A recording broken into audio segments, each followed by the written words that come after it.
जो good morning, good afternoon and good evening. ठीक है, तो बेटा हम कौन सा चैप्टर कर रहे थे? हम कर रहे थे नाइन्थ आईसीएसई बोर्ड का cell the unit of life. तो कल हमने क्या क्या देखा बेटा?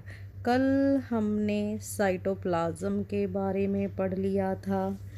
ठीक है, और हमने किया था एंडोप्लाज्मिक रेटिकुलम, और हमने किया था गोल्गी बॉडी, और एक चीज़ हमने और की थी, दैट इज़ लाइजोसोम। ठीक है, ये तीनों ही ऑर्गेनेली क्या हैं बेटा? Single membrane bound cell organelles हैं। इस वीडियो को ज़रूर देखें। और अब हम करते हैं हमारा new topic, that is mitochondria. तो माइटोकॉन्ड्रिया के बारे में हमने सबसे पहली बात कौन सी याद रखनी है? दैट इज़ कि माइटोकॉन्ड्रिया को बोलते क्या हैं बेटा? माइटोकॉन्ड्रिया को बोलते हैं powerhouse of cell. Very important for 1 marks. ठीक है, और इसके बारे में कौन सी खास बात है कि ये कौन सी मेम्ब्रेन है? दैट ये double membrane bound cell organelle है बेटा। ठीक है, अब इसके स्ट्रक्चर की बात करते हैं ज़रा।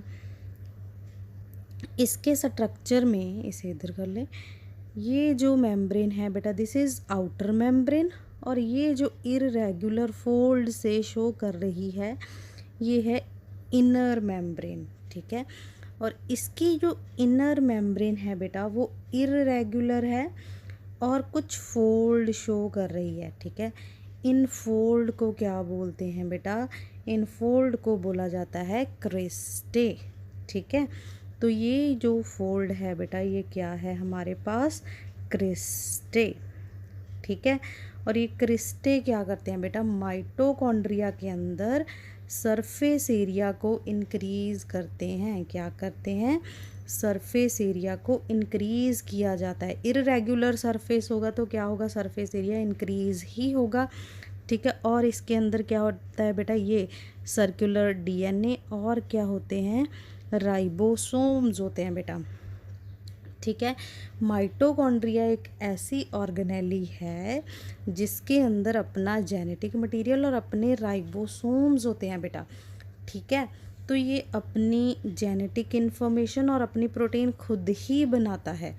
ठीक है, और इसके फंक्शन देखें, सेल के जो फंक्शन है उसकी रेगुलेशन में हेल्प करता है। अगर माइटोकॉन्ड्रिया को रिमूव कर दिया जाए बेटा, तो ये क्या, सेल क्या हो जाएगा? डेड हो जाएगा। और माइटोकॉन्ड्रिया बेटा क्या है? साइट ऑफ रेस्पिरेशन है, साइट ऑफ एरोबिक रेस्पिरेशन। ठीक है, माइटोकॉन्ड्रिया के अंदर जब रेस्पिरेशन होती है तो उसी टाइम माइटोकॉन्ड्रिया से क्या रिलीज़ होता है? एनर्जी होती है बेटा, release in the form of ATP.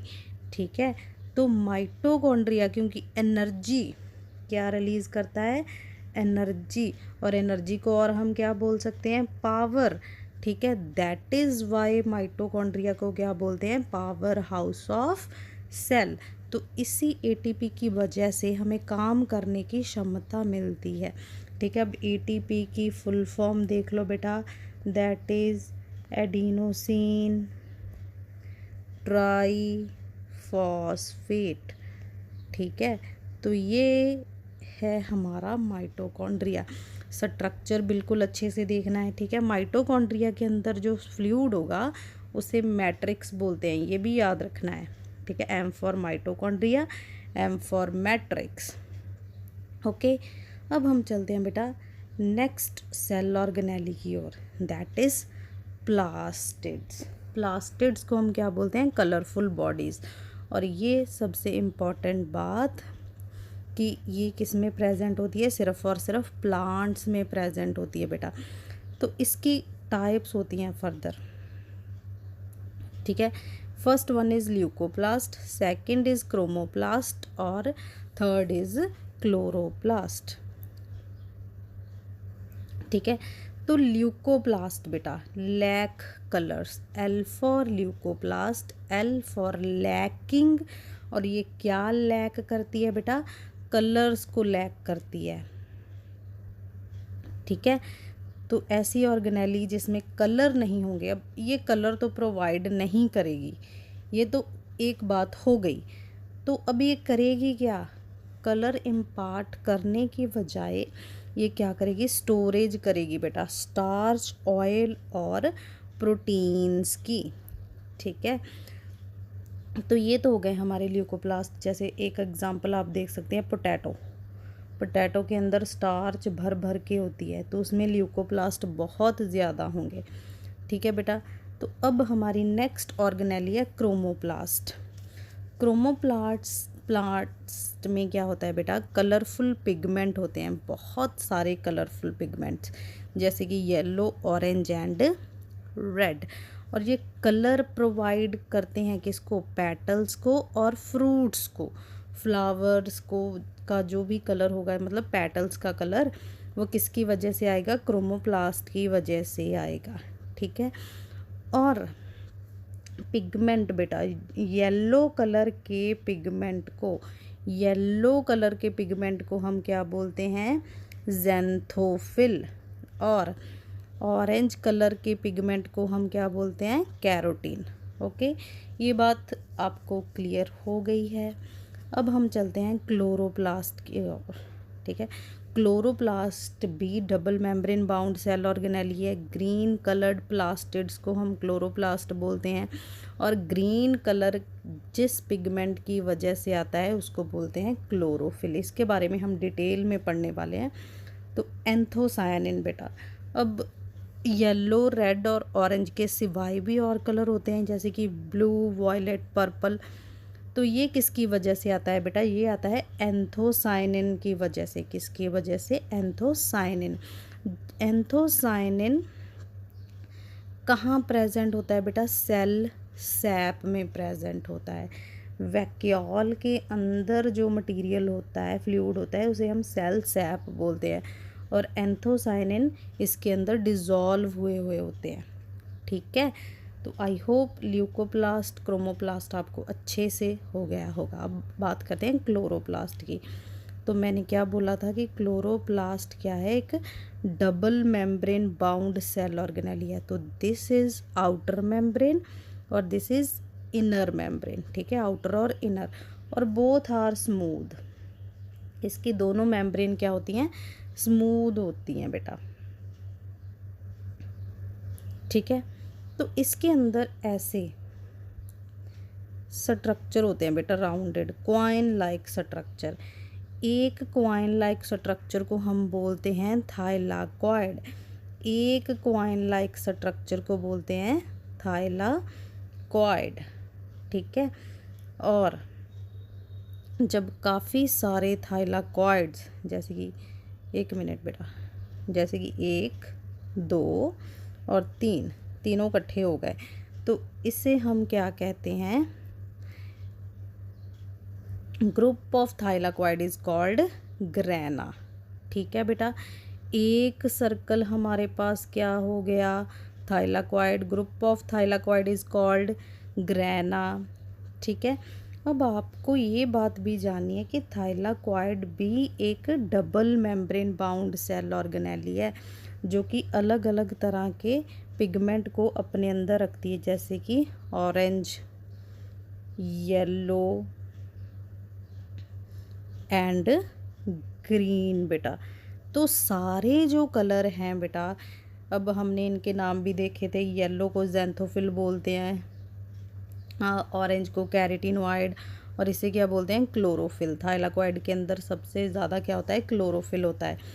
और क्लोरोफिल, अब आपको ये साइट पता चल गई, ठीक है। Site of colour pigment is thylakoid, क्योंकि थाइलाकॉइड के अंदर क्लोरोफिल होगा, और क्लोरोफिल क्या करता है, ट्रैप करता है बेटा, किसे, लाइट एनर्जी को। लाइट एनर्जी को ट्रैप करने की वजह से ये किसके लिए रिस्पॉन्सिबल है, फॉर फोटोसिंथेसिस। तो थाइलाकॉइड में डे टाइम जब लाइट अवेलेबल है, तो जो फोटोसिंथेसिस होती है वो थाइलाकॉइड में होती है। जब लाइट अवेलेबल नहीं होती तो क्या बोलते हैं, फोटोसिंथेसिस कहाँ होगी, हमारे स्ट्रोमा में।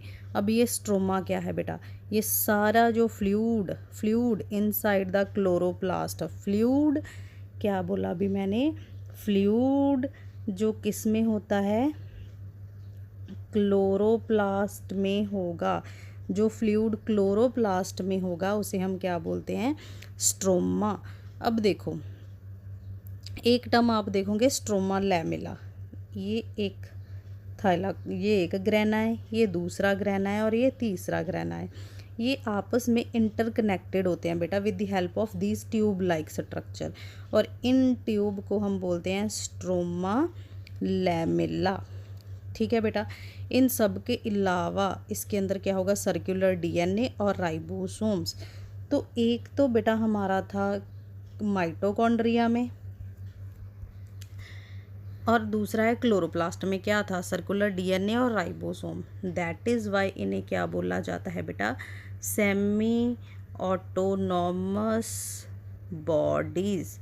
ठीक है, क्यों बोला जाता है बेटा सेमी ऑटोनॉमस बॉडीज़, क्योंकि ये अपना डीएनए और अपने राइबोसोम्स को अपने अंदर कंटेन करते हैं और ये अपना जेनेटिक इन्फॉर्मेशन, अपने प्रोटीन खुद बना सकते हैं। दैट इज़ वाई इन्हें बोला जाता है सेमी ऑटोनॉमस बॉडीज़। तो चलते हैं अब नेक्स्ट, राइबोसोम और सेंट्रोसोम। इसमें कॉमन क्या है बेटा, इसमें कॉमन क्या होगा कि ये दोनों ही क्या है, नॉन मेम्ब्रेनस सेल ऑर्गेनेलीज हैं। ठीक है, ये दोनों ही क्या है, नॉन मेम्ब्रेनस, जिनके सराउंडिंग कोई मेम्ब्रेन नहीं होती।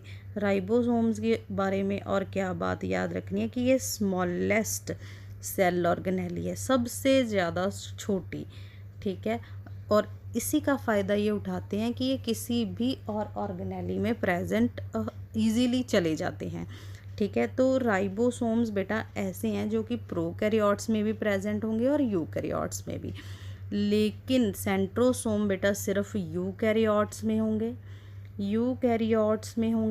और यूकैरियोट्स में भी ये सिर्फ और सिर्फ एनिमल सेल में ही प्रेजेंट होंगे, प्लांट सेल में ये एब्सेंट होते हैं। ठीक है, अब राइबोसोम की लोकेशन क्या है, साइटोप्लाज्म में प्रेजेंट होते हैं, रफ एंडोप्लाज्मिक रेटिकुलम के ऊपर प्रेजेंट होते हैं, माइटोकॉन्ड्रिया में प्रेजेंट होते हैं, क्लोरोप्लास्ट में प्रेजेंट होते हैं बेटा। तो देख लो इसकी अलग अलग लोकेशन। और ये क्यों होता है, क्योंकि ये बहुत ही छोटे होते हैं बेटा, बहुत साइज़ छोटा होता है। लेकिन on the other hand centrosome जो होंगे बेटा वो सिर्फ और सिर्फ साइटोप्लाज्म में ही प्रेजेंट होंगे। राइबोसोम्स को हम प्रोटीन फैक्ट्री ऑफ सेल बोलते हैं बेटा, क्या बोलते हैं, प्रोटीन फैक्ट्री ऑफ सेल। क्यों बोलते हैं, बिकॉज इसकी वजह से हम क्या मिलती है, सेल को प्रोटीन्स मिलती हैं बेटा। दैट इज़ वाई इसे क्या बोला जाता है, protein factory of cell. Very very much important point है इसके बारे में। ओके, तो ये प्रोटीन बनाता है। On the other hand centrosome क्या करता है, फिर सेंट्रोसोम बेटा स्पिंडल फॉर्मेशन करता है ड्यूरिंग सेल डिवीज़न। अब ये स्पिंडल्स आपको 10th में पता चलेगा कि क्या होते हैं, ऐसे थ्रेड लाइक से स्ट्रक्चर होते हैं स्पिंडल ऐसे। ठीक है, एक जगह से जब ऐसे निकलते हैं ना धागे धागे से, उसे हम स्पिंडल्स बोल देते हैं। अब नेक्स्ट हमारे पास राइबोसोम्स का जो स्ट्रक्चर होगा वो कुछ ऐसा होगा बेटा। ठीक है, एक ऊपर और एक नीचे। ठीक है, तो जो ऊपर वाला है इसे हम बोलते हैं लार्जर सब यूनिट, और जो नीचे वाला है पार्ट इसे हम बोलते हैं स्मॉलर सब यूनिट। और दूसरी ओर सेंट्रोसोम जो होंगे बेटा वो किस में प्रेजेंट होते हैं, सेंट्रियोल में। सेंट्रियोल एक स्फेरिकल सा स्ट्रक्चर है। ठीक है, जिसके अंदर क्या प्रेजेंट होते हैं, हमारे ऐसे सेंट्रोसोम प्रेजेंट होते हैं। ये दोनों क्या हैं बेटा, ये दोनों सेंट्रोसोम है। ठीक है, ये दोनों, ये और ये सेंट्रोसोम है, और ये वाला स्ट्रक्चर स्फेरिकल सा क्या है, सेंट्रियोल्स है। ओके, तो आई होप आपको राइबोसोम और सेंट्रोसोम दोनों अच्छे से क्लियर हो गए होंगे। अब हमारा जो सेकंड लास्ट टॉपिक है दैट इज़ न्यूक्लियस। न्यूक्लियस को बोला जाता है बेटा मास्टर माइंड ऑफ सेल। ठीक है, मास्टरमाइंड ऑफ सेल, और क्या बोला जाता है, कंट्रोल सेंटर ऑफ सेल। ठीक है, तो ये तो हो गए इसके नाम। क्यों बोला जाता है बेटा, क्योंकि ये सारे सेल की फंक्शनिंग को कंट्रोल करता है। क्या कंट्रोल करता है, सेल फंक्शनिंग को। ठीक है, सेल के अंदर जो भी होता है वो क्या होता है, न्यूक्लियस से पहले परमिशन मिलती है फिर ही होता है। ठीक है बच्चा, तो ये हो गया हमारा न्यूक्लियस के बारे में जनरल बातें। अब उसका स्ट्रक्चर देख लेते हैं बेटा। ये क्या है, ये जो आउटर, ये सराउंडिंग स्ट्रक्चर हैं बेटा, मेम्ब्रेन्स, न्यूक्लियर मेम्ब्रेन्स। और न्यूक्लियर मेम्ब्रेन का फंक्शन क्या है कि ये इंटरमिक्सिंग से बचाती हैं, कि साइटोप्लाज्म में मिक्स ना हो जाए, किससे, न्यूक्लियस के मटेरियल से। तो न्यूक्लियर मेम्ब्रेन क्या हो गई, प्रोटेक्शन के लिए, प्लस इसमें आप पॉइंट ऐड कर लें बेटा, प्रोटेक्शन के लिए और इंटरमिक्सिंग से बचाती हैं ये। ठीक है, नेक्स्ट हमारे पास क्या है बेटा, इसके अंदर जो फ्लूइड न्यूक्लियस के अंदर होगा उसे बोलते हैं न्यूक्लियोप्लाज्म। और न्यूक्लियोप्लाज्म में ही बहुत सारी केमिकल रिएक्शंस होती हैं। ठीक है, इसके अलावा ये जो स्ट्रक्चर हैं ये कुछ ऐसे बने हुए, ये पोर्स, ठीक है, इन्हें क्या बोलते हैं, इन सब को बोला जाता है न्यूक्लियर पोर्स। अब जब कोई भी अब मटेरियल न्यूक्लियस को अपने अंदर चाहिए, ठीक है, तो वो इन पोर्स की वजह से ही अंदर लेके आएगा। और अगर सेल को इसमें से कुछ चाहिए तो ये पोर्स ही हैं जो मटेरियल के एक्सचेंज में हेल्प करती हैं बेटा। ठीक है, अब नेक्स्ट चलते हैं। इसके अंदर ये जो स्ट्रक्चर है ये, इसे न्यूक्लियोलस बोला जाता है। न्यूक्लियस के अंदर क्या होता है, न्यूक्लियस, इसे बोलते हैं फैक्ट्री ऑफ राइबोसोम्स। मतलब ये क्या बनाता है, ये राइबोसोम्स बनाएगा। ठीक है, और राइबोसोम फिर क्या बनाएंगे बताओ मुझे, राइबोसोम्स बनाएंगे प्रोटीन्स। ठीक है, तो ये पॉइंट आई होप आप सबको क्लियर है। अब इसके अंदर ये धागे से होते हैं बेटा, इन धागों को बोलते हैं क्रोमैटिन फाइबर। ठीक है, ये क्रोमैटिन फाइबर कंडेंस हो जाते हैं, क्या हो जाते हैं, कंडेंस, इकट्ठे हो जाते हैं और एक स्पेशल स्ट्रक्चर बनाते हैं जिसे बोलते हैं क्रोमोसोम्स, जब सेल डिवाइड होगा। अब ये क्रोमोसोम्स क्या हैं, ये स्ट्रक्चर, ये वाला, इन्हें बोला जाता है क्रोमोसोम। क्रोमोसोम क्या है बेटा, कैरियर ऑफ जीन्स, या फिर कैरी करता है हेरिडिटरी इंफॉर्मेशन को। ठीक है, हमारा जो डीएनए है बेटा, ये क्या है, डीएनए ही क्रोमैटिन फाइबर की फॉर्म में होता है। और क्रोमैटिन फाइबर फिर क्या बनाते हैं, क्रोमोसोम। और ये हेरिडिटरी, मतलब हमारे करैक्टर्स को जो चीज़ कैरी करती है, ठीक है, वो क्या होती है, क्रोमोसोम होती है। अब क्या कैरी करता है हमारे करैक्टर्स को, जीन्स होती हैं बेटा। क्रोमोसोम्स एक बस का काम करते हैं बेटा। क्रोमोसोम आप एक बस बोल सकते हो, जिसके अंदर क्या होते हैं, पैसेंजर्स होते हैं। और बट क्रोमोसोम एक ऐसी बस है जो किसे कैरी करता है, जीन्स को।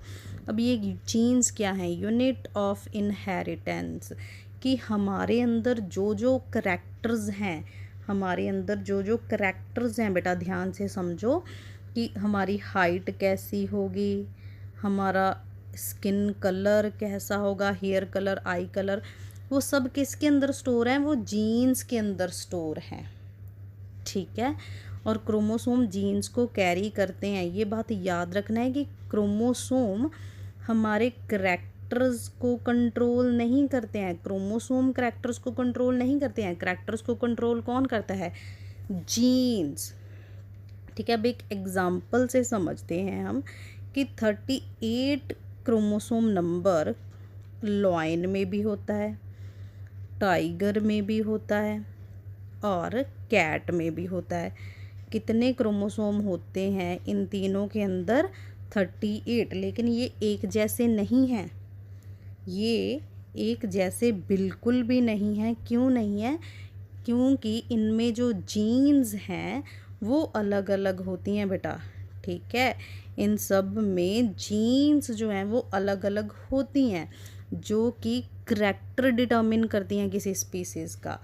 दैट इज़ वाई क्रोमोसोम्स को कैरियर बोला जाता है और जीन्स को क्या बोला जाता है? Unit of inheritance. I hope ये पॉइंट आपको क्लियर है। अब चलते हैं नेक्स्ट, आज का हमारा last topic, vacuoles and granules. Vacuoles क्या होते हैं बेटा? पानी के बुलबुले, ठीक है। तो clear space inside the cytoplasm, cytoplasm के अंदर जो एक खाली स्पेस होगी, ठीक है, उसे हम क्या बोलते हैं? वैक्यूल्स बोलते हैं। ये प्लांट सेल है बेटा। ये जो वेरी फर्स्ट लाइन है ये है हमारी सेल वॉल, और इसके अंदर होती है सेल मेम्ब्रेन और वैक्यूल्स। देखो यहाँ ड्रॉ कर देती हूँ मैं, एक मिनट। ये है हमारी सेल वॉल, ये क्या है? सेल मेम्ब्रेन, और इसके अंदर ये जो बड़ा सा एक बुलबुला है पानी का, इन्हें हम वैक्यूल्स बोलते हैं बेटा।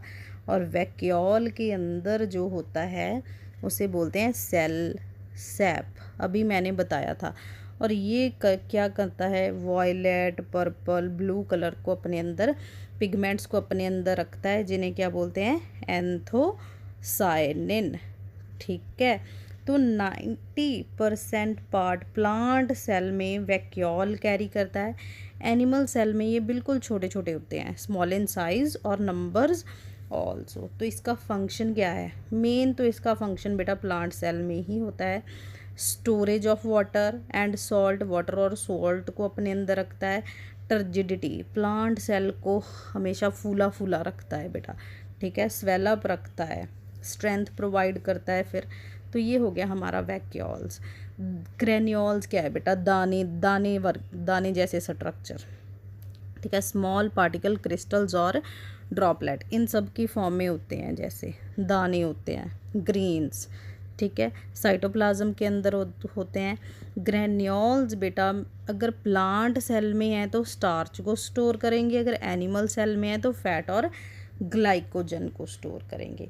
तो आई होप आपको ये सारे टॉपिक क्लियर हैं। अगर आपको कोई भी डाउट या क्वेश्चन आता है तो आप मुझसे पूछ सकते हैं। Thank you. एक बार वीडियो को बेटा अच्छे से देखें, ज़रूर देखें।